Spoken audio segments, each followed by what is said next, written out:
Welcome to Wednesday Wanderings. I'm glad you're with us today. We are going through the miracles of Jesus, and today we have what I call the happy miracle, turning water into wine from John chapter 2. I want you to imagine something about this miracle. First of all, it tells us a little bit about Jesus' humanity, doesn't it? Right. Can you imagine him smiling and joining in the festivities of this wedding? I can. Just enjoying the people, his creation right in his midst. Yes. Yeah. And maybe this is not the most favorite miracle of those who feel like alcohol is a sin, but in moderation, we think it brings joy. Right. So before we dig into it, let me just say this. The Gospel of John is one of the more interesting Gospels, isn't it? Mm-hmm. Because there seems to be two levels, what's happening on the surface and the deeper meaning underneath, more so than Matthew, Mark, and Luke. You know, John is, I would even call it sometimes very mysterious the way he brings out, and he's focusing on Jesus more than the other Gospels. He shows that Jesus is divine. Mm-hmm. But he also shows his humanity, as we see in this in this miracle. Right. So let's get into it. On the third day, a wedding took place at Cana in Galilee. Jesus' mother was there, and Jesus and his disciples had been invited to the wedding. Okay, so we get, first of all, it's Cana, which is, I wrote down here, it's 9 miles north of Nazareth.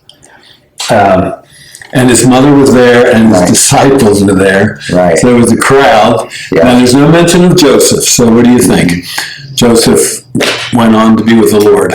Yeah, I mean, we're not really told, but that's what most people believe. And it's hard to think of this, but Jesus had relatives, right? Yeah. And these were large families, and Jesus' brothers were there as well to this wedding. So you can think of it as a festive thing. Weddings usually lasted 7 days, and they were real parties, as you can see even in this account in John chapter 2. Then it said, when the wine was gone, Jesus' mother said to him, "They have no more wine." "Dear woman, why do you involve me?" Jesus replied. "My time has not yet come." I think this is really interesting. The wine had given out. So wine equals joy and happiness and that sort of thing. And it was, I imagine it was, and from what I've read, that a wedding without wine was pretty poor. It was really, well, and even today, I mean, you know, sometimes what are the first things people ask? Well, is there going to be alcohol at the reception? And, you know, I mean, it's just the reality whenever people go to the wedding. But what I've also seen is in this shame-based culture, if you ran out of wine, it was a really bad thing. It brought shame upon the family and upon the groom. And there was even commentators that speculate there can even be lawsuits because of this. I mean, this was a big deal. So it would be like in the southern wedding, running out of mints, and in a northern and southern wedding, it would be running out of food. It would be an embarrassment. It's just an embarrassment to the family, and it brings shame in it. And in that culture, there was really a lot of shame that was there, and so the family would be mortified because you planned for this 7-day feast and celebration, and they ran out. I find it interesting. So when the wine was gone, Jesus' mother said to him, "They have no more wine." Yeah. Okay, in other words, Jesus, do something about it. So this tells us something about their relationship and what she knew about her son. Right. And he says, "Dear woman, why do you involve me?" Jesus replied, "My time's not yet come." Dear woman, I can't even imagine saying to my mother, woman, I would duck. Watch out for that left hook or whatever, it may not sound as harsh in their terminology and their time, but it definitely says, this is my mission now. You brought me into the world. I'll honor you. I love you. But this is my mission in the world. You were the vehicle that brought me into it, and you will be respected and honored for it. Right. But in a sense, you're not to interfere in it. Yeah, and things that I found showed maybe it insinuated that Mary had played a role in perhaps helping plan this event, that this could have been a wedding for one of the family members of Jesus. And so it was either family friends or family members, because otherwise outside of Mary believing and knowing there's something unique and different about Jesus, if we're at a wedding of a close friend, but they're not family, what is it? What's our issue about it? And so, commentators have said, well, perhaps this was a close family member or friend, or Mary had a connection there with that group of people. So, humorously, I have to think, Mary came to him, you brought all those disciples, and they've been drinking like fish. They didn't RSVP. There's no plus ones.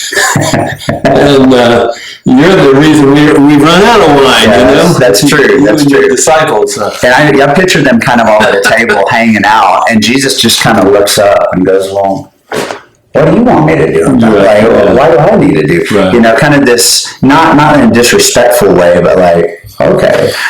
So yeah, I think he separates himself from his mother in a very kind and loving way. At the same time, he's going to do what she asked him to do. He's going to solve this problem with a miracle, and this is going to be a sign that he is something more than a human son. Right. He has a purpose in life that she may not fully have comprehended, but she knew enough that he could solve things, right? Right. So, Mary, not to be deterred, says, his mother said to the servants, do whatever he tells you. I think this is hilarious too. In other words, I've taken your rebuke, son, but, I'm going to tell the servants, do whatever you say. Yeah, and it's almost like she knows he's gonna be obedient. Right. Like, she's going to be obedient. Yeah. Mm-hmm. Yeah. So nearby stood 6 stone water jars, the kind used by the Jews for some ceremonial washing, each holding from 20 to 30 gallons. So this is a lot of wine. I mean, yes. I can't remember. I've done the math before, but it's 180 gallons. You start looking at cases, though. That's a lot of bottles. Yeah. Of wine. Yeah. And it's interesting that, as we're going to see about this wine, the only people who knew about this was the servants, and Mary. And Jesus. Yeah. I don't know that anybody else knew about it exactly. The disciples know about it. I can't remember. No, I don't think so. Yeah, it wasn't everybody in the whole crowd knowing this. Yeah. All they knew is usually what happened is the good wine would be given first, and then later they'd have the cheaper wines. Right. Well, this stuff was all good all the way through. Right. So obviously the disciples would know about it, or John wouldn't have written about it. But right at the moment they didn't. So Jesus said to the servants, fill the jars with water. So they filled them to the brim. Then he told them, now draw some out and take it to the master of the banquet, the master of ceremonies, you might say. And they did so, and the master of the banquet tasted the water that had been turned into wine. He did not realize where it had come from, though the servants who had drawn the water knew. And he called the bridegroom aside and said, everyone brings out the choice wine first, and then the cheaper wine after the guests have had too much to drink. But you have saved the best till now. So I can see this happening today, you know. I mean, bring out the good stuff first, and then,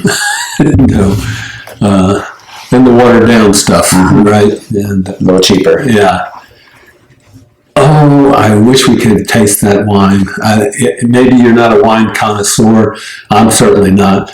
But I imagine water into wine that Jesus made must have been superlative. I think even if you weren't a connoisseur, you would like this. Yes. Because, if Jesus is making it, it had to be the best stuff you would ever taste, Now, some putting allegory to this, the law represented by the six is transformed into the gospel. The old covenant comes into the new gospel. There's a lot of different thoughts on this. There is something below this, and I want to refer back to the very beginning of it. It says on the third day, and in the Bible, the third day has tremendous significance. Yes. Jonah was in the well, or the big fish, for 3 days, right? And Jesus, of course, was in the grave, and on the third day he rose again. So third day speaks of new beginnings, of new hope, new joy that Jesus will bring, that God will bring to his people. And I find that to be really interesting. Yeah, and with that third day thought that you have, which is really good, I get the sense that this miracle shows, just like the third day of Jesus being in the tomb and the third day of Jonah coming out of the fish, God makes a way even when it seems like there is no way to be made, or that it's all said and done, it's over, and he is right on time even when we think he's late or he's not showing up. And I just think that's something practically we can take from this. God always makes a way according to his will, But we have to wait. But we have to wait. And it seems like forever for us, but for him it's like, Yeah. Yeah. The astonishment of the master of ceremonies, the master of the banquet, must have been great. It always reminds me of this joke about this guy who was driving and he was inebriated and he gets pulled over, and the policeman said, "What are you drinking there?" It's just some water. I'm thirsty. And the policeman smells it and says, "This is wine." And the guy says, "He did it again." So there's always astonishment at Jesus' miracles, and you wonder, is he a magician? How did he do this? How did he do this? And I think this is why John calls them signs. They point to the fact, the miracles in themselves are significant, but they're not nearly as significant as what they are pointing to. Right. The fact that Jesus is God, he's the Messiah, he's the promised one, he's the one who is going to take what is old and make it new, and give us hope and a future on that third day. So and just the fact that it really shows, I think, what you're saying, his divinity, and just the miracles were not why Jesus came, but they help people see this guy's different. And even then, like even the disciples, they still had trouble believing. So there needed to be all of these type of signs to show he's uniquely and wholly different, and he's not just man, but he's God, and he's powerful. And I think John's purpose, inspired by the Spirit, he doesn't have that many miracles in John. I think if I remember right, I think there's just seven signs, because his purpose in writing this is to show that Jesus was the Messiah, Yes. the Savior, the God, the true man, Right. true God, true man. Right. And so obviously at the end of this, the disciples did know about this miracle, because it says in verse 11 here, this is the first of his miraculous signs used performed in Cana in Galilee. He thus revealed his glory, right? And his disciples put their faith in him. Yeah. Well, that to me is an interesting comment. The disciples put, what do you think that meant there? Yeah. Put their faith in him. Did that mean that they knew who he was and what he was about? I don't think so yet. They put a faith in him that he could do things that nobody else could do. That he was sent by God, there's no doubt about that. But it only would come later that they would realize and recognize who he truly was. Right. You know, this is the first sign. It would take more signs for them and for us to see who Jesus really is and what he means to, what he meant to their lives and what he means to our lives. It gave him a picture of perhaps, when he was calling Nathaniel and stuff, he made these references to heavens open and angels of God ascending and descending on the Son of Man, and maybe, but there's no way they understood what that was meaning at this point. I mean, it took them so many different, they obviously followed Jesus for 3 years, and even then you had Doubting Thomas kind of going, hey, well, I'm not buying it, bud. And so I think, it took time, and that's not surprising. They were human beings, Yeah. I think whenever you look at a scripture passage, you try to put yourself in the place of disciples of Jesus and kind of forget what you know about him already and say, now, how would I have reacted to this? I would have been amazed, and I would have said, what else are we going to see? Yeah. And now the disciples would have been instructed better, like when the parables came, he would teach them. I think their confidence in him, their trust in him, and their faith in him would grow as time went on. Yeah. But this was just the first sign, but so what does this miracle show us? Jesus had that human side. He could go to a wedding. He could enjoy parties. Right. I think he drank wine for sure. Yeah. I don't believe the scriptures ever endorse drunkenness, but they do say that it brings joy to men to have wine and. Just practically in the day, that was what you drank with your meal. So it wasn't something that he did that was crazy. It was just the culture too. Yeah. But in the setting of a celebration, absolutely, it would be a little bit different, I think, than normal everyday drinking of whatever they drank. But and I think when we are following Jesus, we see that he is not a curmudgeon.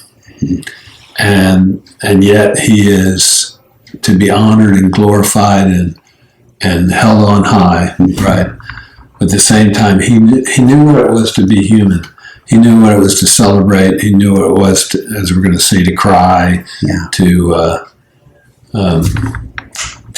do and experience everything we do. Yeah. Well, this is Wednesday Wonderings. Yeah. Hope you enjoyed it. Let us know what you think. Send us an email or text us or whatever you want to do. See us and talk to us about it. And your thoughts are always appreciated. Your questions are always appreciated. And thanks for the messages you've already sent, either words of encouragement or questions. Right. Until next time. See you next week.